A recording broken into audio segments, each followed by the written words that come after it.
It's time to call this regular meeting of the San Felipe Del Rio CISD Board of Trustees to order, today being Monday, August 19th, 2024. Mr. Secretary, can you call roll for us, please? Yes, sir, Mr. Mesa. Ms. Luna Chavez. Present. Mr. Almaraz. Present. Mr. Overfeld. Present. Mr. Mesa. Here. Mrs. Guanajuato Webb. Present. Ms. Haynes. Here. Sir, you have a quorum. Thank you so much. Let the records show that we do have a quorum of board members and that this meeting has been duly called in accordance with the Texas Open Meetings Act, Texas Government Code, Chapter 551. This time we will have opening ceremonies, first with a moment of silence for personal reflection, followed by the Pledge of Allegiance. Please stand.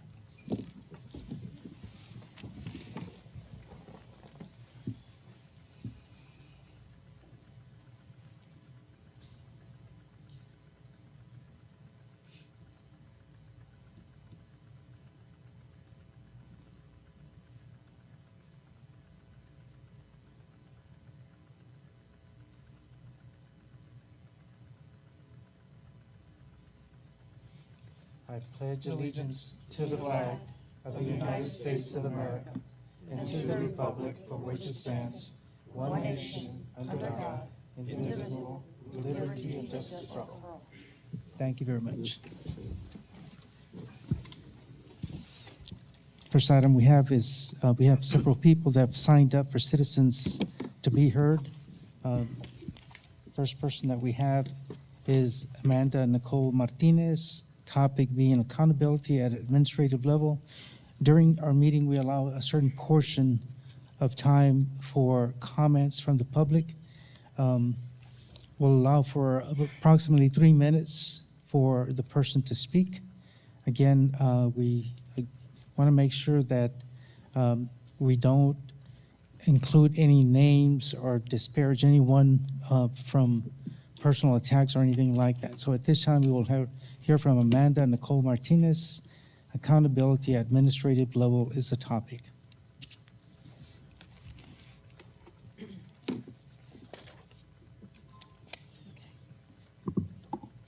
Sorry, I'm not used to microphones. So I'm a parent of an 8th grader and a junior here in Del Rio High School, or school district. Though I only have 2 students in school district, I'm also speaking for parents fed up with excuses of all schools district campuses and staff who are not allowed to speak out on their behalf. To say the first week of school had complications would be an understatement. Pass the buck is a great idiom to describe the district's accountability. There are many issues I have questions in the 9 years I've lived in Del Rio, but not one person of the district has accepted responsibility for any problems so far. I realize the chain of command, and after a person gets nowhere with teachers, principals, administration, we as parents have no other option but to tell the board the buck stops here. I spoke to Ms. Sandra Hernandez and Hector Chapa in this lovely air-conditioned building on last Tuesday about the air conditioner problem of the high school and middle school. I find it frustrating that the central office does not suffer like the poor students, teachers, and staff in general.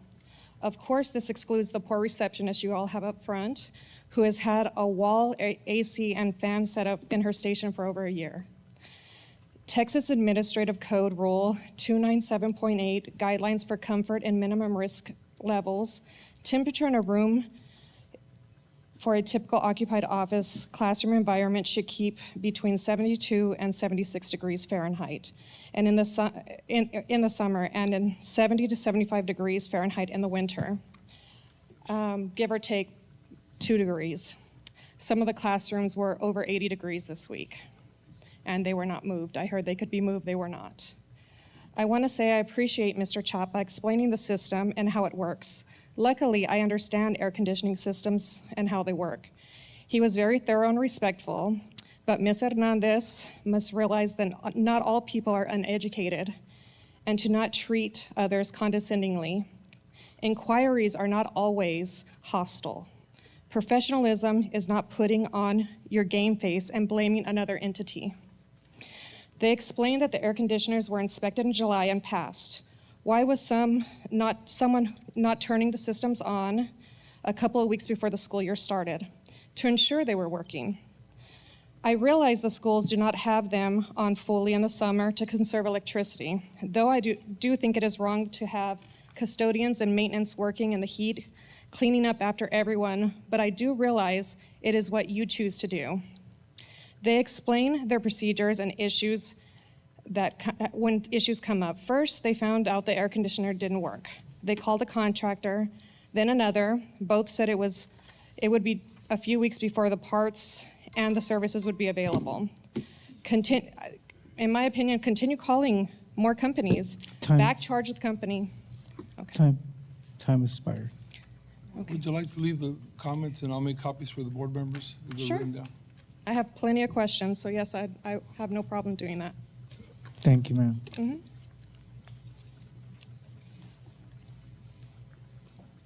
Mr. Chapa, will you get her comments, make copies for me, and then give her phone number, please?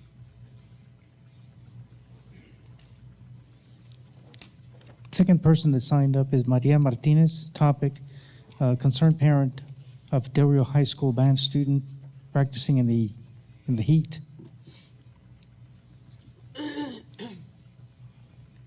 Hello, good afternoon. My name's Maria Martinez, and I am here. I am a concerned parent of a Dario. He's in freshman, and he's right now with the band. And I have a niece also playing with Dario High School band, and I've had nieces, nephews already graduated, and we're also in with the Dario High School band. And right now, my concern is this past week we had an incident out there on the courts where they practice. A student collapsed from a heat stroke. She ended up in ER. Thankfully she's okay right now. But the concern, my concern right now is the way this incident was taken care of at the moment.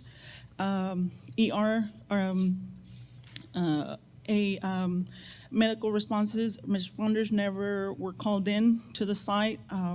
She was taken by her parents to ER, and parents were notified by other students, not a teacher, a head band director. And it's an issue that I wanted to point out. These students have been practicing.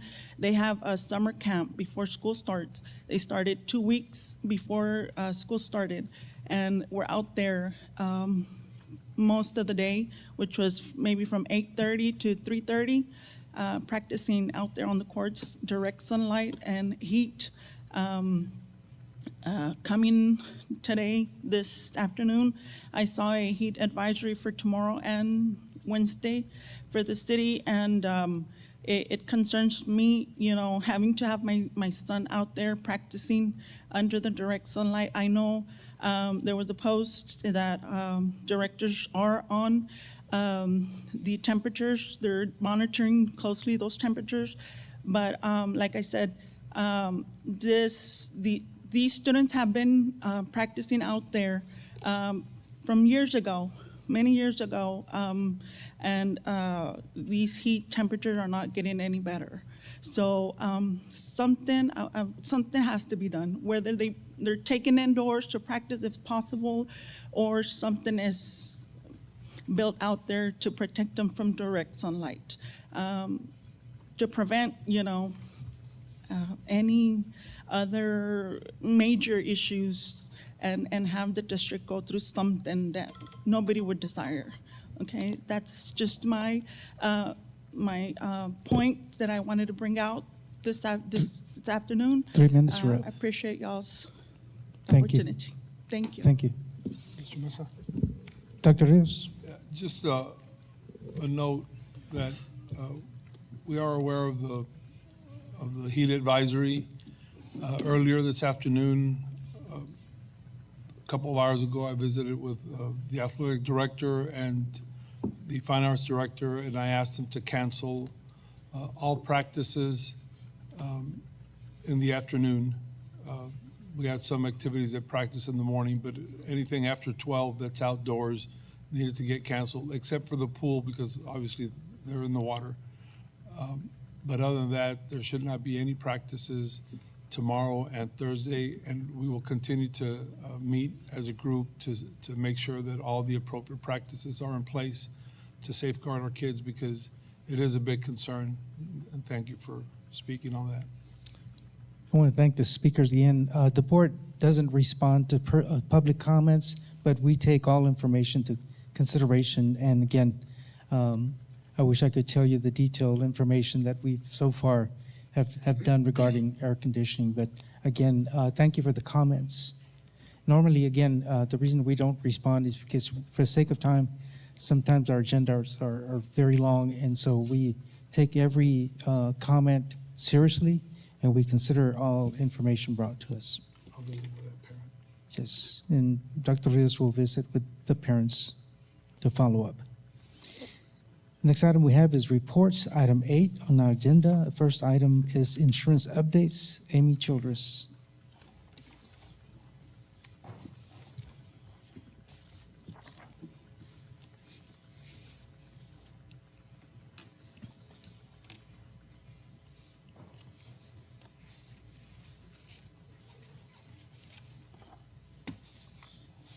Good evening, President Mesa, Dr. Rios, and members of the board. This evening, we have with us Ms. Lexi Young from our insurance consultants, Brown & Brown, to provide us with a medical insurance update.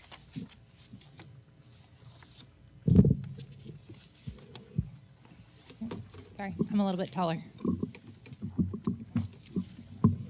There we go. Alrighty, hi, my name is Lexi Young. Normally Greg is here to present our insurance updates, but as y'all are aware, he has retired. He's currently in Colorado right now, so this will be my first time doing the insurance updates for y'all. So if you have any questions, please let me know if there's a particular topic that I did not touch upon, but thank y'all for having me here today. Some of this information is going to be information that we have gone over already, so we are just kind of going to be revisiting how we got to where we're currently at. So as you can see over the last several years, you can see the trend that we've had with the medical plans here at Del Rio. Originally, when we had our last year with Aetna, our plans were running, sorry, it's kind of hard for me to see it on this screen. We were running at $889.05 as our per employee per month cost before we changed over to our self-funded medical plan. And we did dip down to that $764.69 number in 2022. It did go up for 2023, but I expect that the reason for that is that our employees were able to get the medical care that they needed based on the plan that we had in place. Currently, year-to-date for 2024, we are running at $756.73 per employee per month. We are actually having a pretty decent year, but some of our claims have been delayed because of a software processing, which you'll be able to see on the information presented further in this slide. I'm not going to touch base on every single month, but you'll be able to see on the information provided to you the claims that were paid.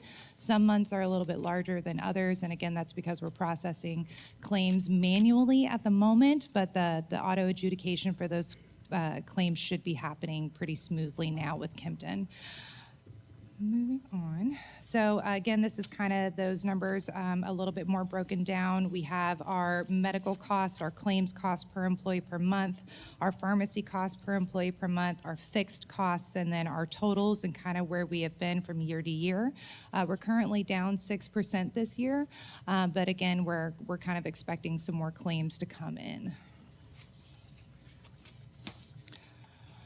The next slide is going to be just a refresher on our 2023 financial results. You're going to be able to see those fixed costs, the claims paid, the rebates we received on the pharmacy, and what our end of year per employee per month cost was.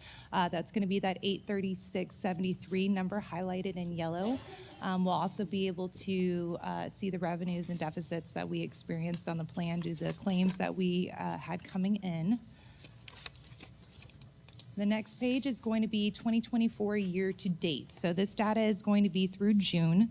We have not yet received the July report from Kempton, so I'll be able to provide that information hopefully next week. So you can see in May, our per employee per month cost was actually $1,600. So this is going to be where we experienced those claims that were being manually processed and the delay in those claims. And many of those claims were actually from previous months, but were paid in this month after they confirmed that the auto adjudication with the new software was working properly. So you can see that that month was very expensive. Currently for June, we were running at $672.35. Our projections as of right now have us at $790.30 per employee per month for 2024. But of course, we'll have to see how the rest of the claims come in. But given what the district wanted to see happen this year with our medical costs, we decided to go out and shop fully insured medical plans. So again, just revisiting on those projected costs that Greg had discussed when he was back here in April, we're seeing a lot of healthcare costs go up due to prescriptions. A lot of that is going to be related to the GLP-1 drugs. So those are going to be your Ozempics, your Mounjaros, and that's going to be for our diabetic population. And we have seen a huge increase in that thanks to, again, people going out and getting the care that they need based on the plan that we have provided, but also social media. It's very popular right now for the Ozempic and the Mounjaros, and people have been trying to find a way to get that drug, even if they don't necessarily qualify. But the FDA did finally regulate it to where it did have to be a type 2 diabetic diagnosis.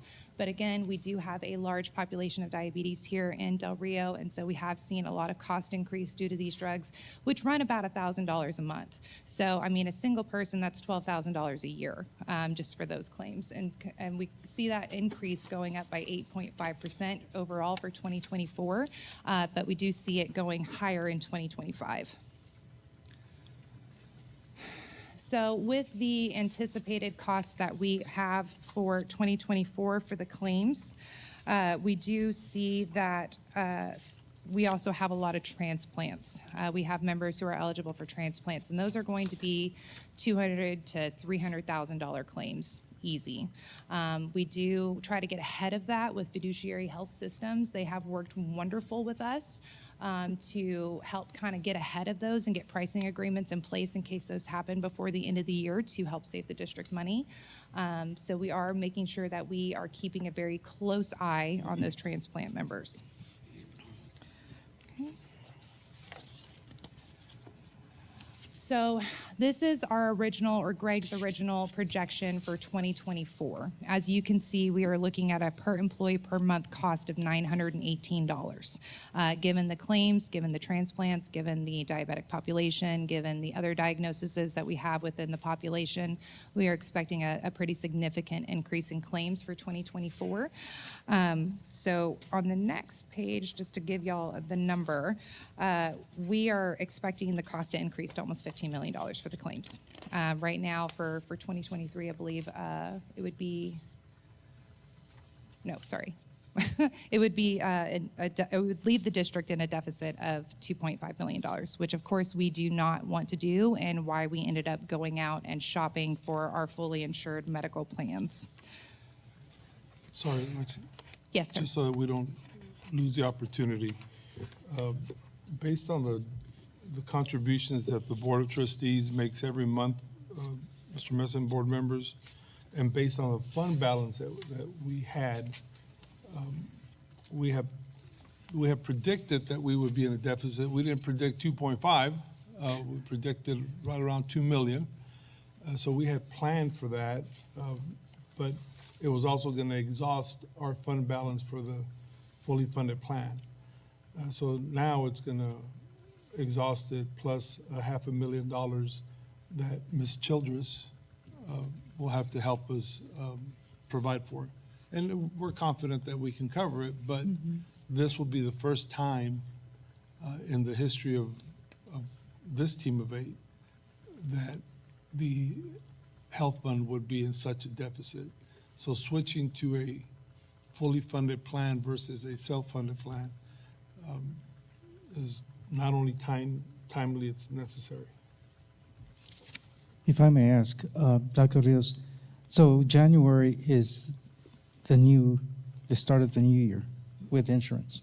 Yes, Mr. Mesa, we will ask y'all to approve it today just so that we can begin the transition, but it will not transition until January 1. And then on these Wyobi and Ozempic and all these drugs that are costly, they're being prescribed only if and when they're diabetics, correct? Correct. Yes, sir. So, because of that deficit, we went out and shopped fully insured plans. So originally, I sent a request out to Aetna, United Healthcare, and Blue Cross Blue Shield asking for a quote. Because of the claims experience here at the district, both Aetna and United Healthcare declined to quote. But Blue Cross Blue Shield did actually come back with a fantastic quote for us, some savings definitely, and we'll go over that in a little bit more detail. But we are offering or recommending 3 different plans. This is going to give members a little bit more choice in the options available to them as we move to a fully insured plan, no longer with Kimpton. I know that some of the members are going to be upset when we move, but we are trying to do what's best by them. And we were asked by the district and the board to find plans similar to TRS and ERS, and so that's what we are going to go over today. So here on this next page, you're going to see the current plan with the Kimpton Group, and then you are going to see the 3 plans that we are recommending. So right now, we are recommending the HMO 2500 plan. This is going to be the $2,500 deductible for employee only with a max out-of-pocket of $8,000. This is obviously an increase from where we are currently at. We did decide on an HMO because it is lower in cost. It is a more narrow network, but we are pretty confident that we aren't going to really experience disruption. I know that we ran a disruption report with Blue Cross Blue Shield, and it looked very good when it came to the doctors and the providers that members with the district are currently seeing. The second plan is the HMO 1200 plan. This is going to be one where members could choose to pay additional premium to be on a higher tiered plan. This will be an employee-only the employee-only deductible of $1,200 with a max out-of-pocket of $6,900.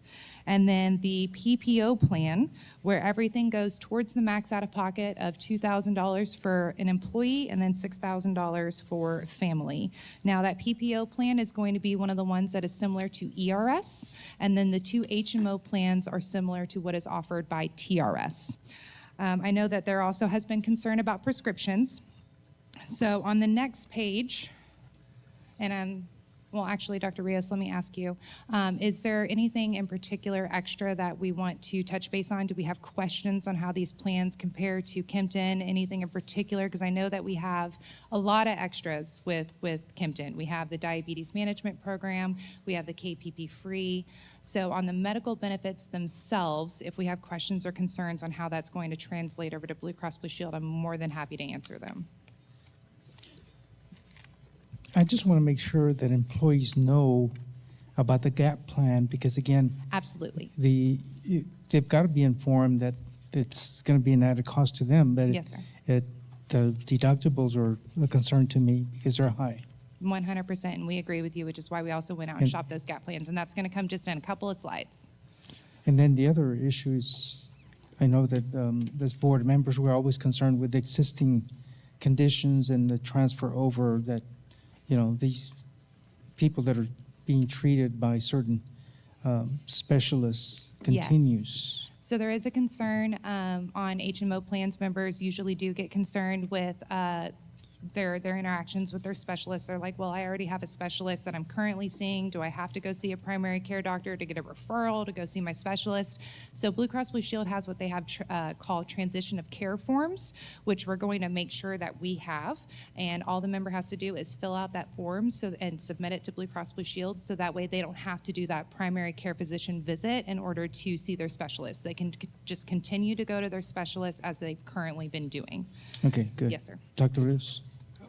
Mr. Mesa, board members, something that all of our employees need to be aware of, and we're going to make sure that we give them examples, is based on the drugs that they're being prescribed. So for example, if they're on a tier 3 type of medication, it's important that they recognize that it's a 50% copay on the drug itself. That would be 50% of the allowable. Of the allowable. Yes. Right. And so they have to be able to make that calculation. We're confident that pre-existing conditions will be covered. But those drugs, that's what has me worried that the employees may not understand, and they may choose a cheaper plan just because we're paying the cheaper plan at 100%. But then they're going to end up paying more on prescription drugs.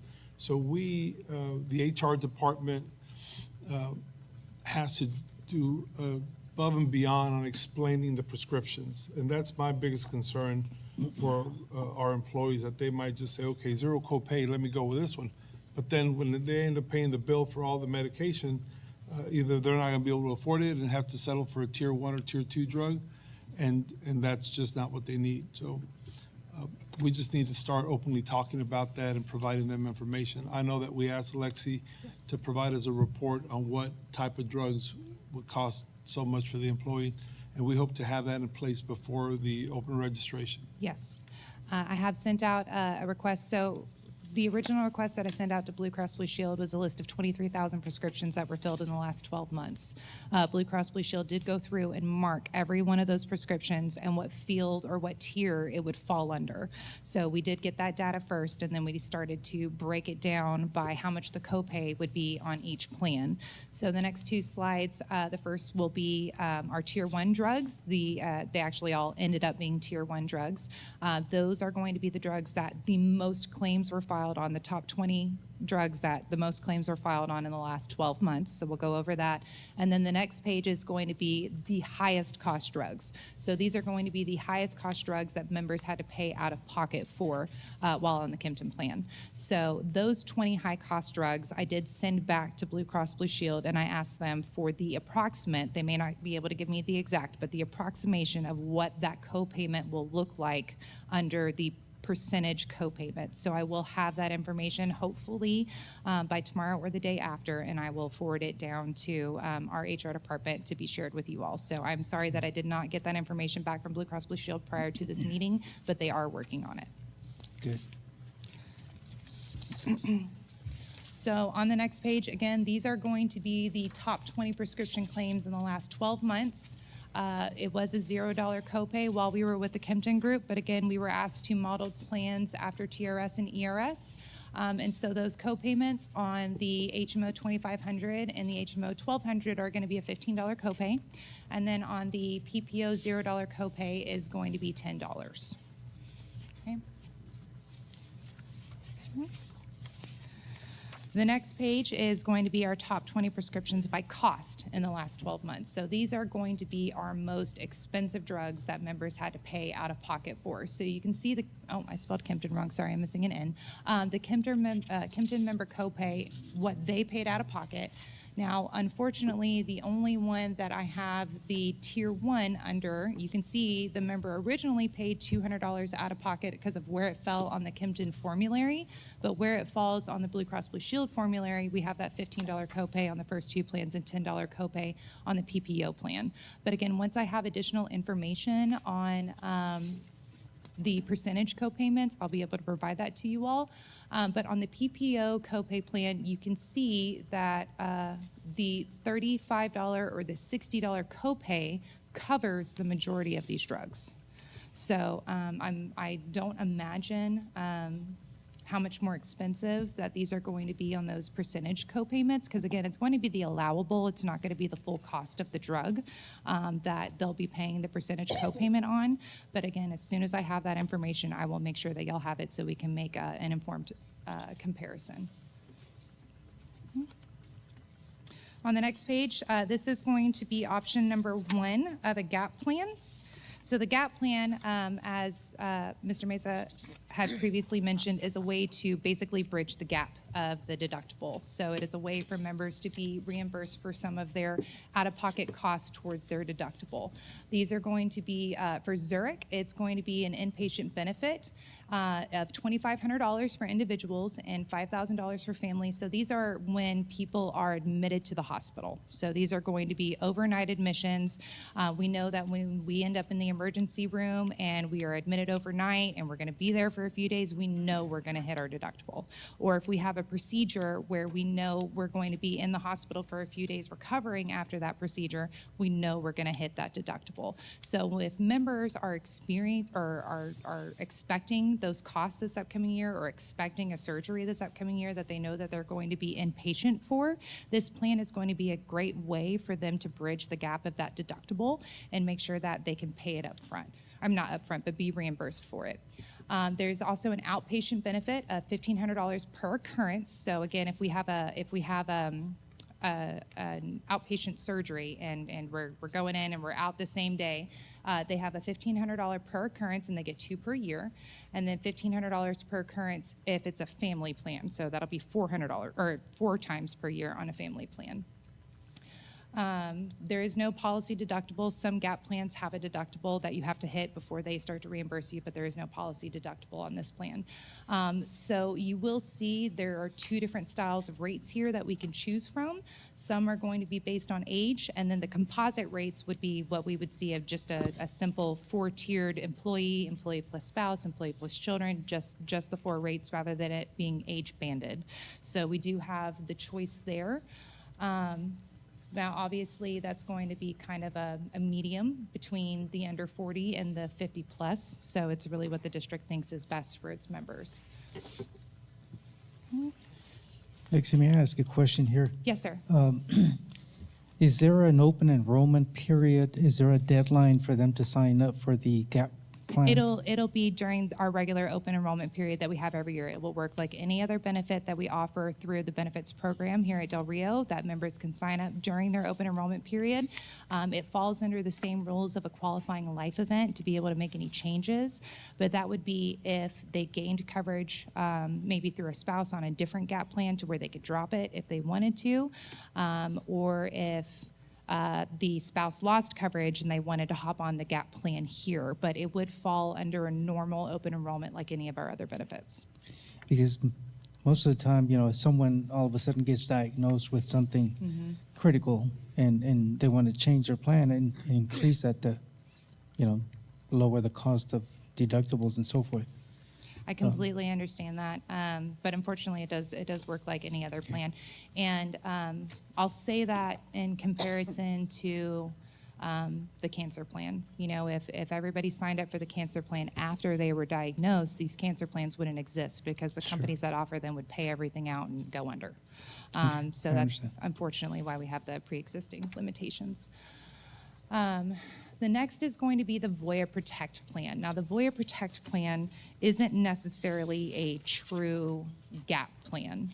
It's kind of a mix between a GAP plan and the accident plan. So if you're familiar with the accident plan, for example, let's say I am in the kitchen cooking, which I do every night, and I slice my hand open and I have to go to the urgent care and get stitches. Depending on how deep that cut is, how many stitches I needed, the accident plan would pay me out up to $400 for a laceration. So the Voya Protect plan actually breaks up its benefits in the moderate, severe, and catastrophic benefit categories. So based on we're just going to go off of the value plan. If we had a moderate benefit injury or illness, so that's going to be simple fractures, lacerations, kidney stones, dehydration, with a visit to the ER or urgent care, that's going to be a $200 payout for moderate. For severe benefits, that's going to be like appendicitis, compound fractures, pulmonary embolisms, torn ACLs, that'll be a $750 benefit. The catastrophic benefit, that'll be life-threatening conditions that require immediate medical intervention. That's going to be lung cancer, heart attack, stroke, organ failures, again, the big benefits. On the moderate plan, that would be a $3,000 payout. And the coverage does not coordinate with the medical plan, but benefits can be paid by the benefit category with the upload of a photo with the claim, with the explanation of benefits for that date of service. You can file a claim. Now, they will have 3 options that they can choose from when they enroll in this plan. It'll be the Value, Enhanced, and Premier. So again, you can see those cost differences between the different plans, and, members will be able to plan based on, kind of what they may expect for this upcoming year. But again, it's a little bit different from a GAP plan. It's kind of, again, a mix between a GAP plan and an accident plan. And it gives members reimbursements for those minor injuries also, not just the major inpatient and outpatient visits. So I wanted to bring, we actually have this running at another school district right now. And so I just kind of wanted to bring this option to you as well. Both options are great options. I know people are very familiar with GAP plans in general, so this is going to be a little bit different. But there's also no limitations on the moderate and severe benefits. Those claims can be filed as many times as need be throughout the plan year. There is a limitation of 3 on the catastrophic, though. Any questions on the Zurich plan or the Voya Protect plan? Board members, any questions? Okay. No. So the last slide is going to be the district contribution options just on the medical plan. So on our current contributions, we are at $640.01 per employee per month. With the options that were presented to us by Blue Cross Blue Shield, that will actually go down to $460.67 per employee per month, and that will be 100% of the employee-only cost on the HMO 2500 plan. So we do see about a $2 million cost savings between where we're currently are and where we will be or could be on the Blue Cross Blue Shield plan. Also, I want to note that the Blue Cross Blue Shield proposal came with a 9.5% rate cap for 2026. So that means worst case scenario, as long as our enrollments don't change by more than 10%, the most increase that we would get for 2026 is going to be 9.5%. So that at least gives us some guarantee on, expected cost increases for 2026, knowing that we're not going to go above that percentage increase. And then we also were given a $250,000 credit from Blue Cross Blue Shield that would be applied to the bill in the first 60 days of the plan year. Dr. Rios?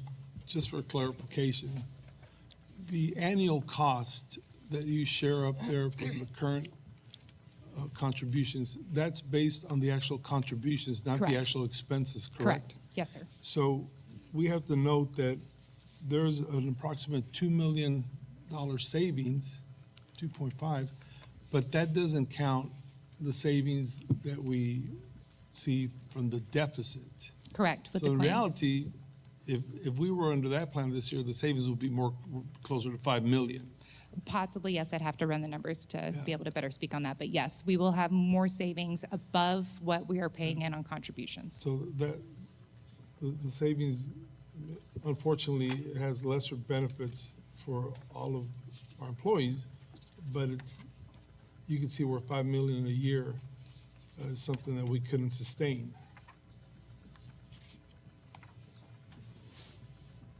Okay. That's currently it for me. Did we have any additional questions? We're just, I know that in the past, we've communicated to our employees that we're trying to do our best and provide 100% of health insurance, but every year costs go up.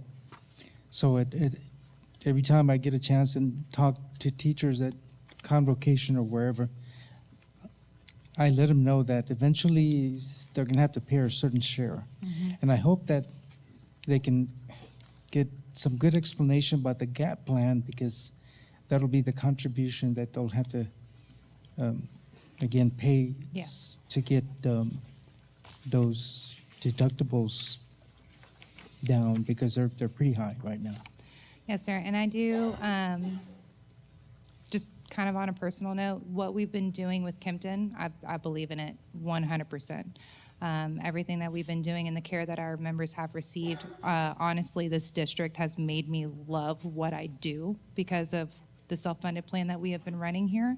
And I know it is a huge and difficult decision to have to change from our self-funded plan to a fully insured Blue Cross Blue Shield plan because of the care that our members have been able to receive. And I just want y'all to know that the only thing that we have is the best intention for every employee here. We went out and sought the medical plans that we were looking for on, the fully insured. I have had conversations with Dr. Artie from Complete Medicine, the diabetes program that we have been running here through the Kempton plan. Unfortunately, she does not accept Blue Cross Blue Shield, but she is willing to work with us on some kind of cost savings for our members already enrolled, so that way they can continue with her. After they leave here, there's also, or after we move the plan.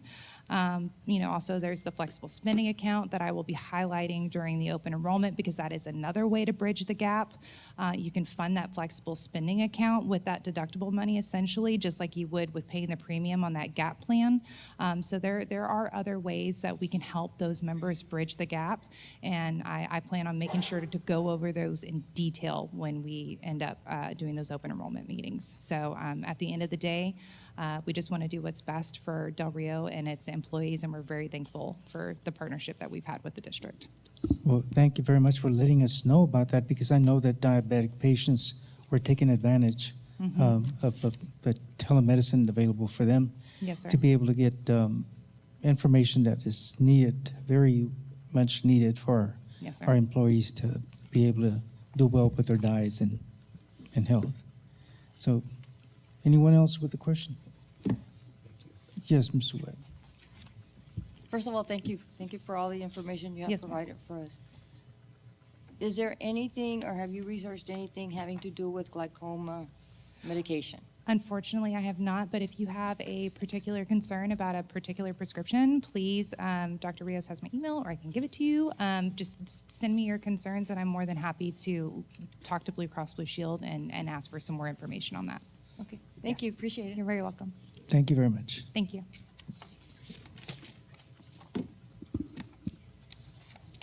We continue with reports. Item 8B, facilities and construction update. Mr. Hector Chapa.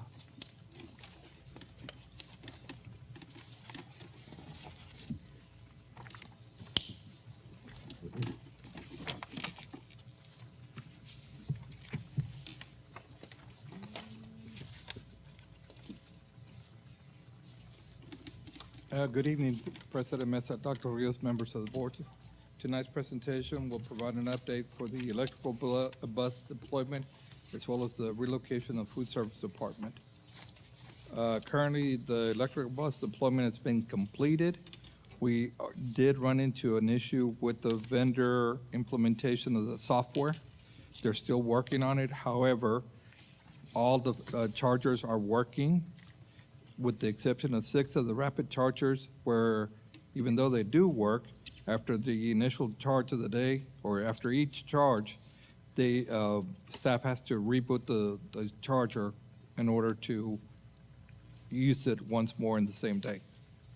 The vendor is working through that with the engineering department, their engineering department, to come up with the solution. The relocation of food service department has been completed, and staff has already been moved in as of last week.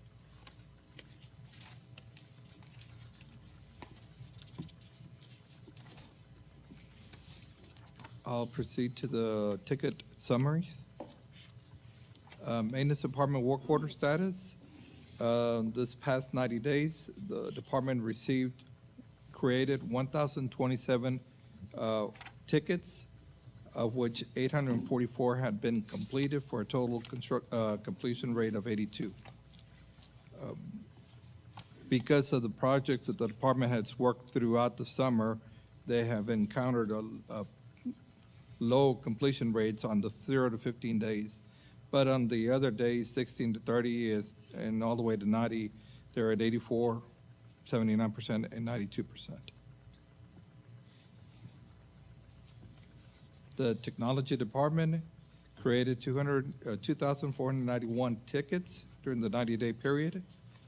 2,456 are been closed for a completion rate of 99%. Basically high 90s the rest of the working number, or days, rather. Transportation, they have created 162 tickets. 153 have been closed for a completion rate of 94%. Same scenario, high numbers on the breakdowns on the number of days.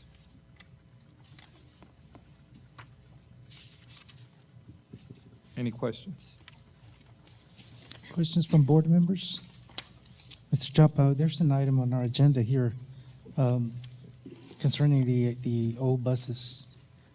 So my question is, once these all electrical buses go to 100%, do we still have some that buses, extra buses that could be put in place in case there's some electrical issue with the new ones? And I'll have, thank you for coming up to the podium, sir. Yes. Mr. Thomas Cabello. Good evening, Dr. Rios, Mr. Mesa, members of the boards. And the answer to your question is yes, sir. We have 7 sub buses. That was always in the plan.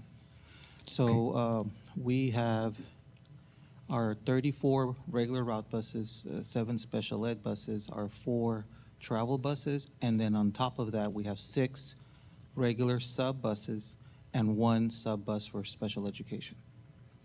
And that's not including the 19 that is scheduled to be scrapped hopefully soon. Okay. Any questions from board members? Again, there's an item on our agenda that deals with that later on. I just want to make sure we have backup buses in case, glitch comes on with the new buses. Yes, sir. Okay. Any other questions for Mr. Chapa? No, thank you, sir. Thank you. Okay, next item will be our consent agenda. Again, one action will approve all items on the consent agenda. There are some minutes of some meetings, regular meetings, and special call board meetings. If there's any corrections to the minutes, or if there's any question pertaining to any item under consent, now's the time to ask. Yes, sir. Yes, Mr. Overfeld. F6. F6. School supplies. Okay.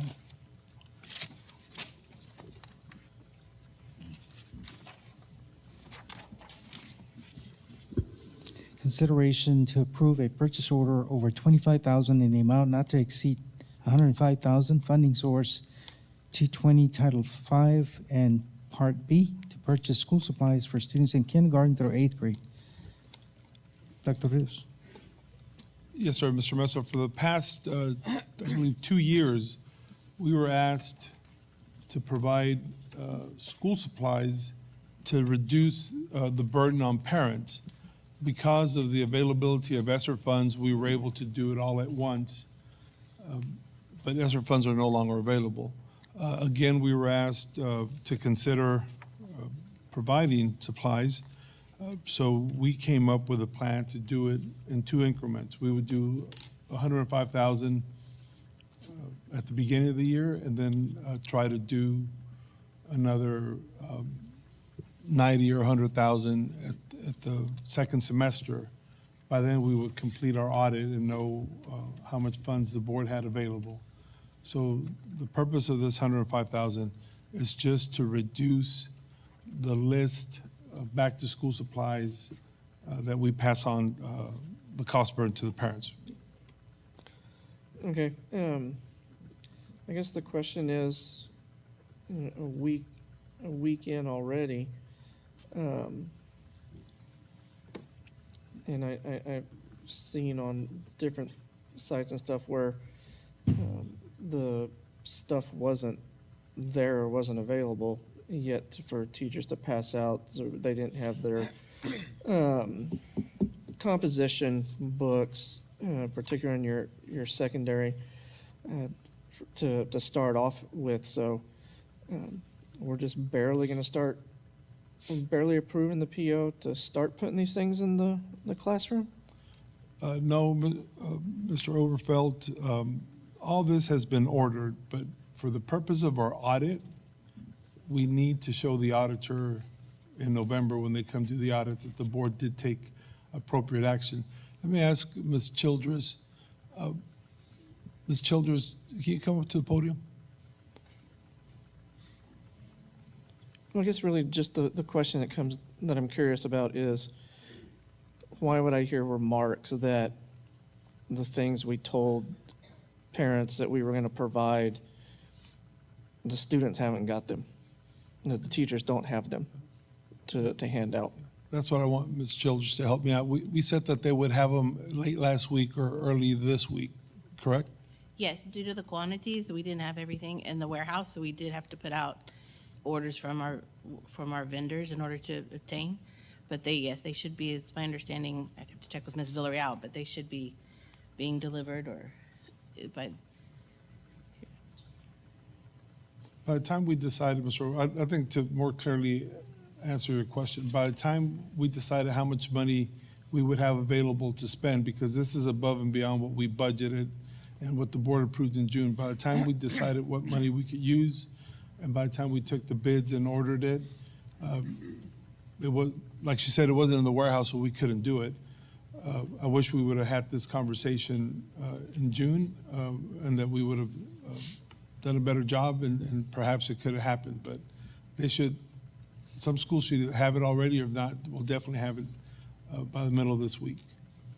Okay, thank you. Anyone else?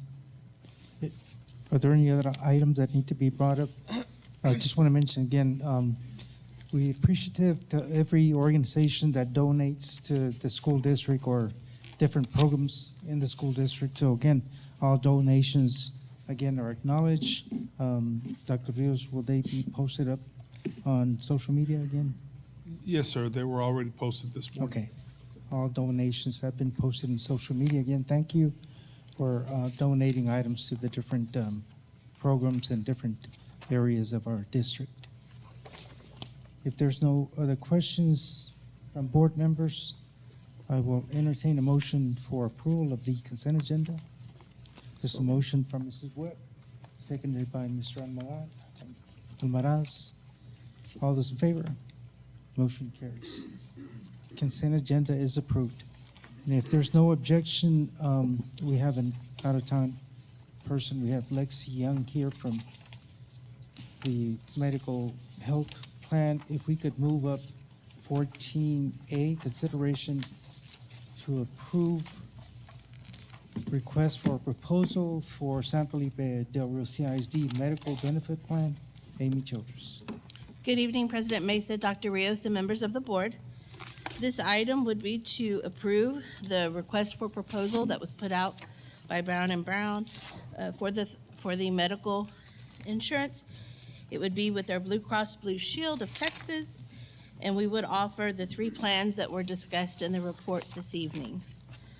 Also, just so you know, we would be giving notice September 1st to our current carriers through Kempton. This plan would not start until January 1st, but we do usually have to provide a minimum of 90 days notice.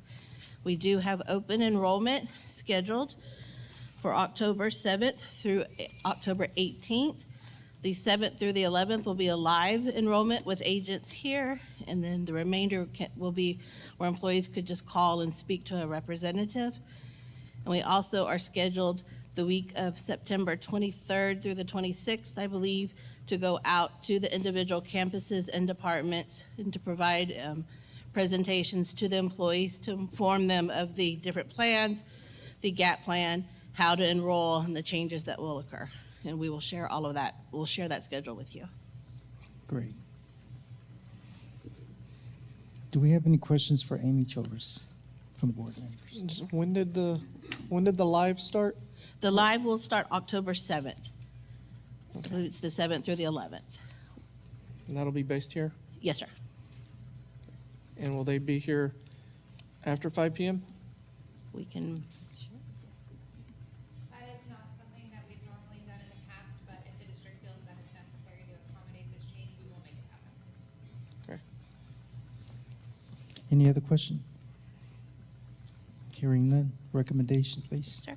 It is the recommendation of the administration that the Board of Trustees approve the request for proposal for San Felipe Del Rio CISD medical plan as presented. For the recommendation, is there a motion for approval? Motion made by Mr. Galindo, second by Mrs. Webb. All those in favor? Motion carries unanimously. Thank you so Thank you. much. Go back again to administration, item 10A. Consideration to approve the disposal of school district property, school buses in compliance with 2022 EPA Clean School Bus Rebates Program. Sandra Edmonds. Good evening, President Mesa, Dr. Rios, and members of the board. In compliance with the 2022 EPA Clean School Bus Rebates Program, the district is required to scrap the old buses in the current fleet that are being replaced by the electric buses in the new fleet. So each bus will be scrapped and destroyed in accordance with the EPA CBS requirement. And this includes the destruction of engines and chassis rails with VIN numbers. The district will utilize the salvage yard to complete the required actions. And attached in this memo is a breakdown of the estimated deductions, and you'll see the closeout rebate, the processes that will be taken for the scrapping. And I do have Mr. Cabello here available who can provide a little bit more information in terms of the scrapping. Questions from board members? Mr. Orfeld. Once they're scrapped, we can't claim the monetary value of the money. I mean, the monetary value of the metal that's in them. Yes, sir, we will get some We money do? for that. Okay. Okay. I guess my only question is, will there be some recording of it? I understand that something will happen to the engine, blah, blah, but do we have a recording as it happens, or Mr. Cabello? Once again, good evening, Dr. Rios, Mr. Mesa, members of the board. Yes, sir. So I actually have to provide pictures of every bus. So the way it will work, as Mr. King explained it to me, as we take the buses or as they arrive at the Crown Recycling, he will flip the bus on its side, making the underbelly visible, which would make the engine and the chassis visible. And he will use, I'm sure there's a proper word, but some very big shears, hydraulic shears, and he will slice through the engine and slice through the chassis. Those two actions meet the requirement of the grant, and I will take pictures of each of the bus as he's doing that and upload it through a website that has already been shared to us. He says that that process will take no more than 5 minutes per bus. Now, that's just the shearing action now. The actual scrapping, that's on their time later. Okay. Just want to make sure that, we, whatever compliance requirements are, that we meet all the requirements. Okay. Any other questions from board members? And recommendation, please.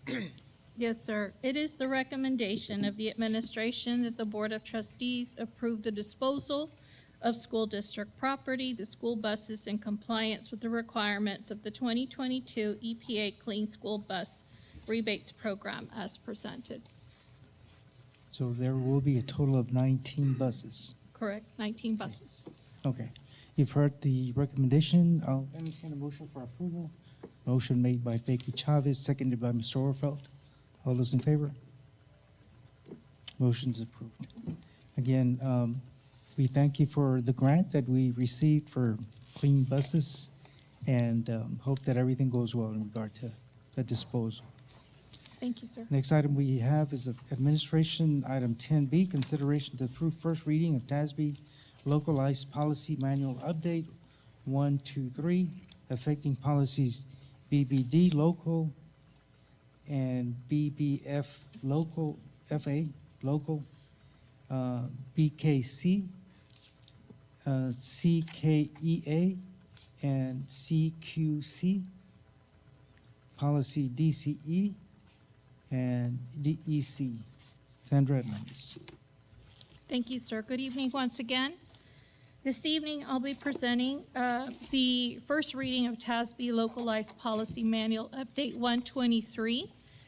We are bringing 7 policy drafts forward for the first reading. The Policy Review Committee met on Wednesday, August the 7th, to review the policy drafts, and they are as follows.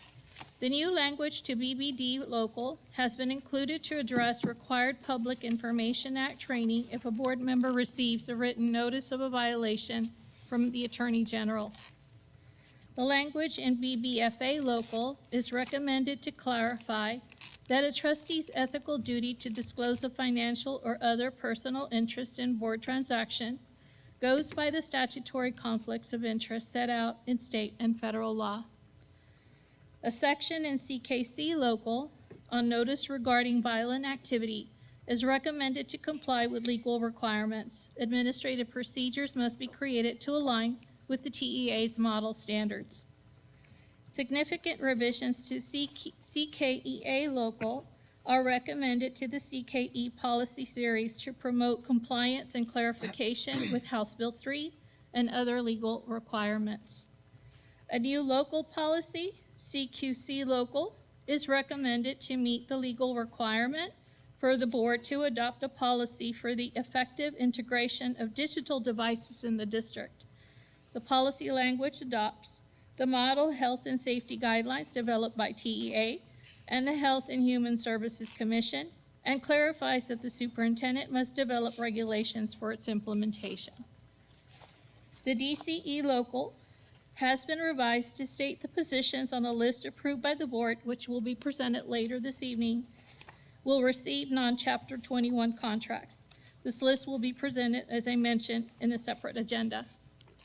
Based on the information provided by the administration to address new requirements under House Bill 471, the enclosed revisions under DEC local are recommended to add required provisions regarding a line of duty illness or injury leave for police officers. And these are the 7 policy drafts that we reviewed in the Board Policy Review Committee meeting. Do you have any Thank you. questions? Thank you for reminding the board that these policies, again, updates have gone through a committee of board members, and detailed information has been provided. So again, we have all these meetings that have been brought up to the committee. If there's any questions from board members, now is the time to ask. Hearing none, recommendation, please. Yes, sir. It is the recommendation of the administration that the Board of Trustees approve the first reading of TASB Localized Policy Manual Update 123 affecting policies BBD local, board members, training and orientation, BBFA local, ethics, conflict of interest disclosures, CKC local, training and, safety program risk management, emergency plans, CKEA local, security personnel, commissioned peace officers, CQC local, technology resources, equipment, DCE local, employment practices, other types of contracts, and DEC local, compensation and benefits, leaves and absences as presented. Thank you. That's a long recommendation, but thank you. Long list. So many policies. Yes, sir. Hearing, again, the recommendation, I'll entertain a motion for approval. Motion made by Mrs. Webb, second by Amy Haynes. All those in favor? Motion carries unanimously. Thank you. Thank you. Next item we have is curriculum instruction. Item 11A, consideration to approve the 2024-2025 Memorandum of Understanding between San Felipe de Oro CISD and Valverde Training Center, VVTC, in connection with the VCT ACE grant. Jane Villarreal. Hi, good evening, Mr. Mesa, Dr. Rios, members of the board. This item is for the consideration to approve the 24-25 Memorandum of Understanding between San Felipe del Rio CISD and the Valverde Training Center in connection with the Valverde Training Center ACE grant. The Valverde Training Center is in its 4th year of implementing the 21st Century ACE grant, And students enrolled at Buena Vista and Ceniza Hills Elementary School are eligible to participate in that after-school and summer program. This program offers interventions for academics, along with enrichment and social support for the students and families that are enrolled in that program. In your board packet, you'll find the items or the activities that are outlined in the memorandum. It lists the activities that the Valverde Training Center will provide, as well as the responsibilities for San Felipe Del Rio CISD. Questions from board members? Yes, sir. Hearing none. Again, this is the after-school program for the two designated schools, Buena Vista, Ceniza Hills. Hearing no questions, could you read the recommendation from the administration? Yes, sir. It is the recommendation of the administration that the Board of Trustees approve the 24-25 Memorandum of Understanding between San Felipe Del Rio CISD and the Valverde Training Center as presented, and allow Dr. Rios to sign the agreement. Heard the recommendation, I'll entertain a motion for approval. Motion made by Becky Chavez, seconded by Mr. Overfelt. All those in favor? Motion carries unanimously. Thank you. Thank you. Next item we have is under Business and Finance. Item 13A, consideration to approve the appraisal roll and tax collection certification by Tax Assessor Collector Amy Childress. Good. Amy's not the Tax Assessor Collector. No. Good evening, President Mesa, Dr. Rios, and members of the board. The next three agenda items all have to do with our tax rates that we will be setting this evening. The first one is the Chief Appraiser of Valverde County Appraisal District has certified and submitted the appraisal roll as approved by the Appraisal Review Board to the County Tax Assessor, Ms. Elodia Garcia.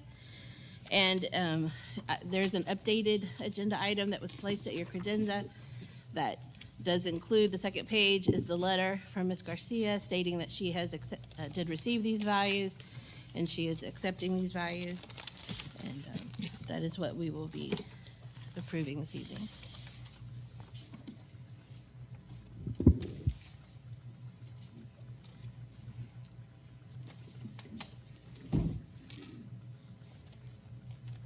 Does everyone have the additional information? Okay. So we're going to deal one action. Will it take care of one item or? One, yes, we'll do them all do separately. Yes, this one, is just okay. this is just to So the first item is consideration to approve the tax roll and tax collection certification correct. by Tax Assessor Collector. Any questions from board members? Hearing none. It is the Recommendation. it is the recommendation of the administration that the Board of Trustees approve the district certified appraisal rolls for tax year 2024 and anticipated collection rate and the total estimated amount collectible as presented by Ms. Elodia Garcia. With the recommendation, I'll entertain a motion for approval. Motion made by Mr. Galindo, seconded by Amy Haynes. All those in favor? Motion carries unanimously.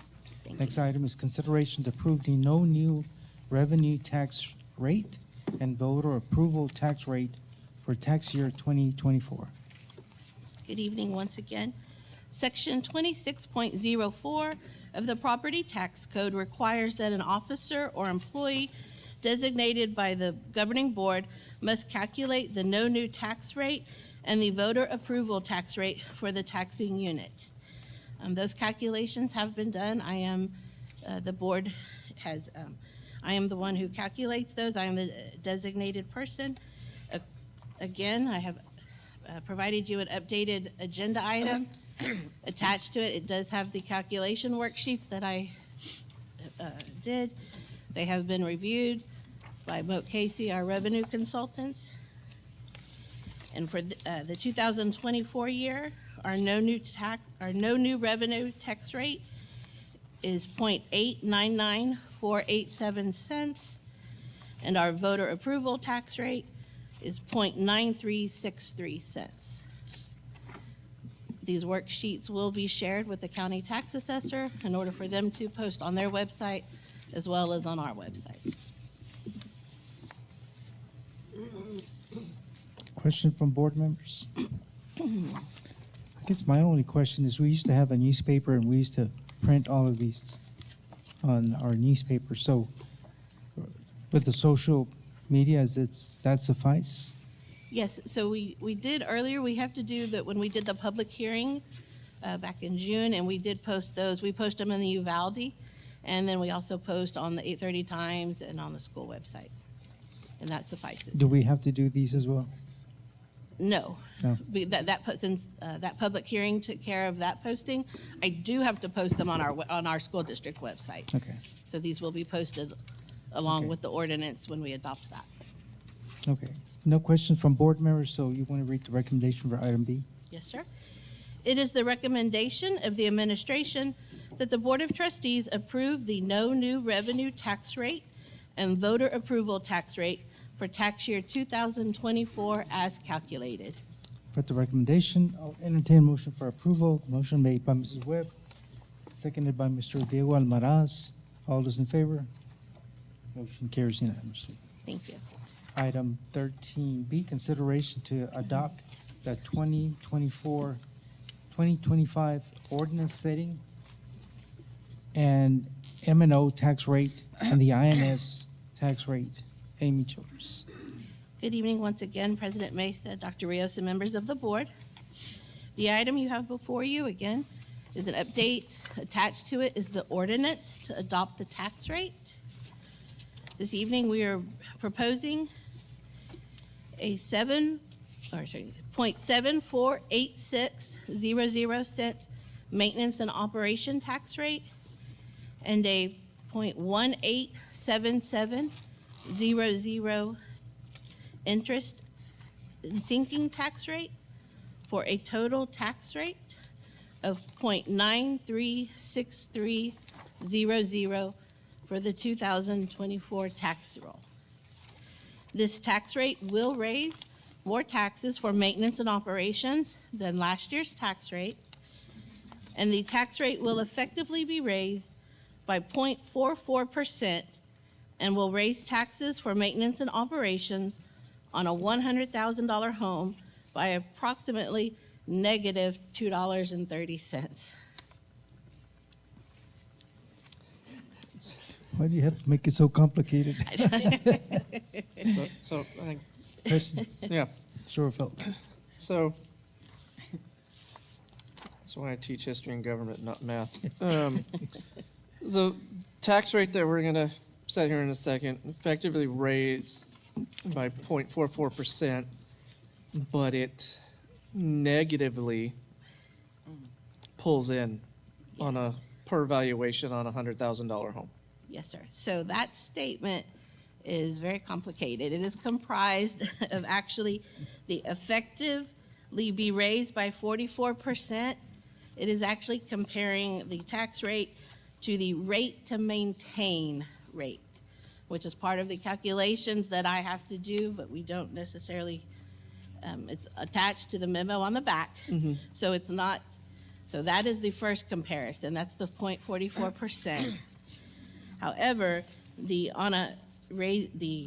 raising taxes for maintenance and operations on a $100,000 home by approximately negative $2.30, that is comparing our M&O rate from the prior year of the 75.09 cents to the 74.86 cents M&O rate that we were proposing to adopt for this year.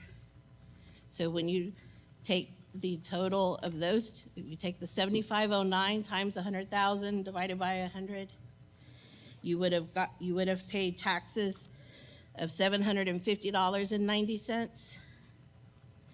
If you take the 74.86 cents that we will be adopting for this year on a $100,000 home, you would be paying $748.60. So therefore, it is raising taxes by a negative $2.30. That is just the statement that is in the statute. Okay, because I know the recommendation has to specifically say something, and it ends with, which is effectively 4.09% increase in the tax rate. So And then you have this, that the president and the secretary have to sign that says it's actually negative $2.30. yes, sir. So that is the third calculation it is comparing it to. The 4.09% rate is comparing the no new revenue rate of the 89.9487 cents that we just voted on with our total rate of the 0.9363 that we are proposing as our total tax rate. That is where you get the 4.09% raise. Yes, sir. Fun. Okay. If you say so. We're not mathematicians, you can tell. I just want to make sure, that this is all correct and, the chief appraiser sends certified values and so forth. So it's all going by certain formulas. And it's difficult to understand because of the wording. Yes, sir, it is. There being no other questions, want to read the recommendation? Dr. Rios? I'm sorry, Ms. Childers, was it one of these items that needed a roll call vote? So this item, I do have to have a 60% supermajority vote. So if we could do, Do a roll call vote, sir. Okay. And this last item? yes, sir. Okay.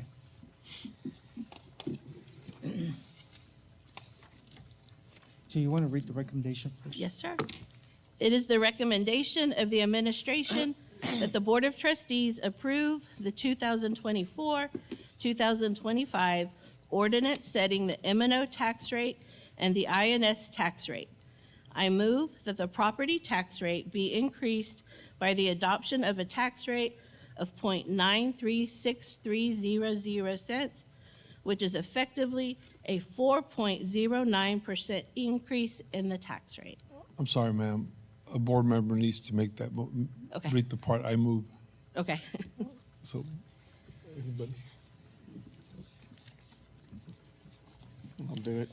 Can I move the property tax rate be increased by adoption tax rate of 0.936300, which is effectively a 4.09% increase in the tax rate.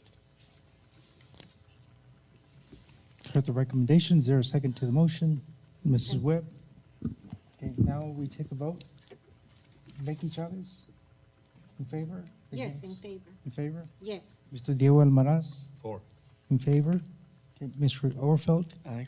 Okay, in favor, and by myself, also for. Mr. Galindo? In favor. Okay. And Amy Haynes? For. Also in favor, and Mrs. Webb? In favor.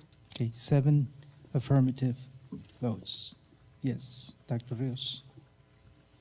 I don't know if I'm going to muddy the waters more, Ms. Childress, but I know it's very complicated, but at the end of the day, the governor has pushed legislation through to compress the tax rate.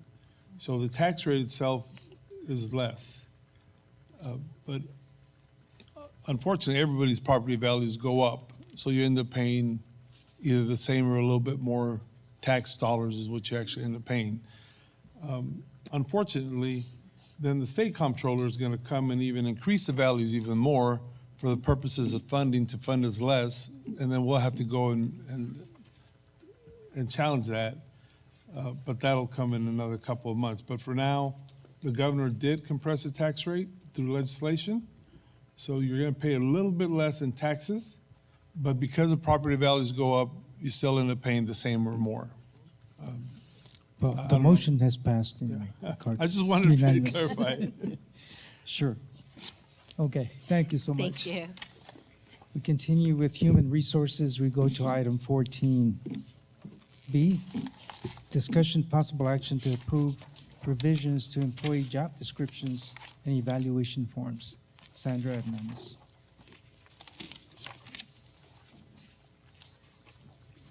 Good evening once again, President Mesa, Dr. Rios, and members of the board. So what you have before you are the updated revised job descriptions for Chief Financial Officer, Chief Academic Officer, and Chief Administrative Officer. And these have been revised and updated to include the new duties or the current duties for each of the officers.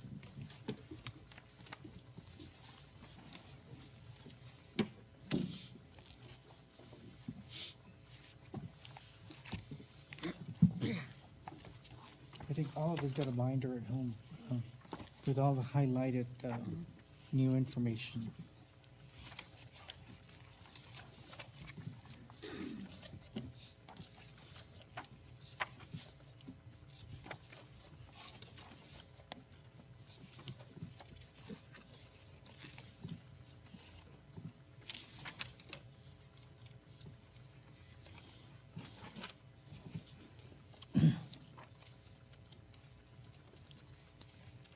We're having to go through this, and it's extensive information.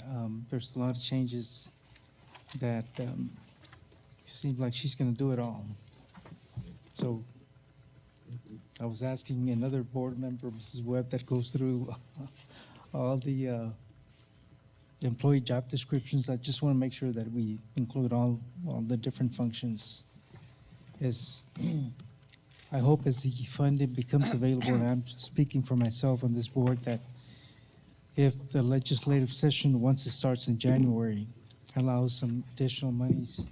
I've talked to Dr. Rios about this, and we're short in the cabinet staff that hopefully will, after we take care of our employees regarding pay increases and so forth, because it's one of the first options that we wanted to do if we ever get any additional monies.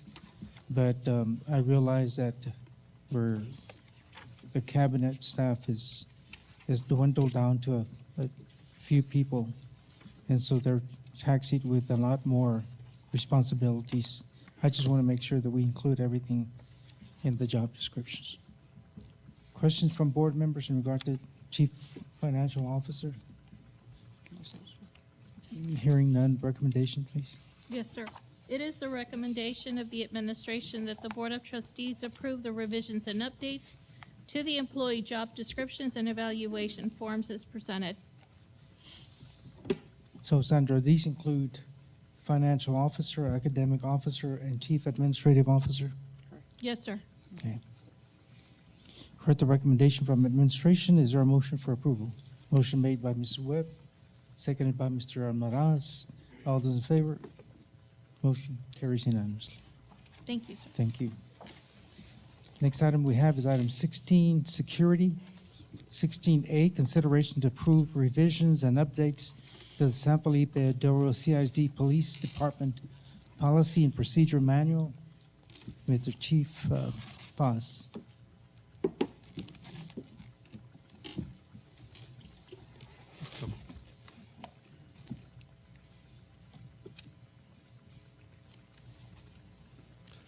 Good evening, President Mesa, Dr. Rios, members of the board.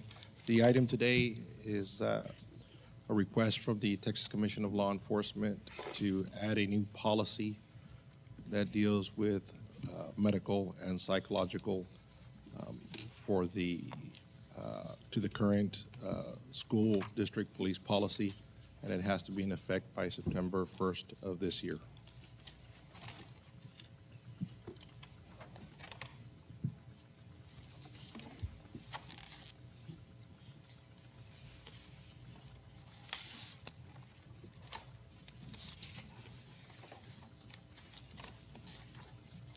Any questions from board members? We have that in our manual.